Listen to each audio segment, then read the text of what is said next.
Christianshavn is known as one of the best places in all of Copenhagen. It's a residential area. You have the different colored homes, and you have the nice canal with the little boats that are lined up, and it's just such a great place to go and walk around. But right next to it is, boom, Freetown Christiana, and this area is unique, and it's somewhere that you should walk around when in Copenhagen because it presents a different vibe. This is like the quote-unquote hippie area. You see how there is all the graffiti, all the artwork. So let's just tell you a little bit about it, and the reason why you're just seeing the pictures on the screen instead of my regular vlogs is because you're not really supposed to go around and be recording in here. So Freetown Christiana was established in 1971, and it is this self-proclaimed self-autonomous region.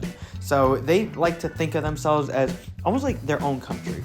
This is where, or at least a few years ago, the drugs, whether it be a lot of it was marijuana, was used by these people who are on the outside of society. So Christiana operates under a semi-autonomous status.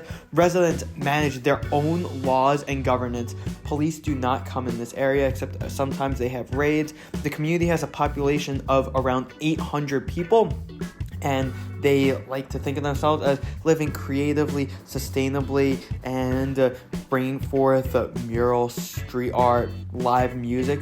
It is a very unique. One of the most talked about aspects of it is Pusher Street, but Pusher Street is no longer in use anymore after police raids. Now Freetown Christiania is more so of a tourist attraction. You even have the residents here selling their artwork to the tourists. There's a lot more that we could get into, but have you been to Freetown Christiana? Let me know in the comments below.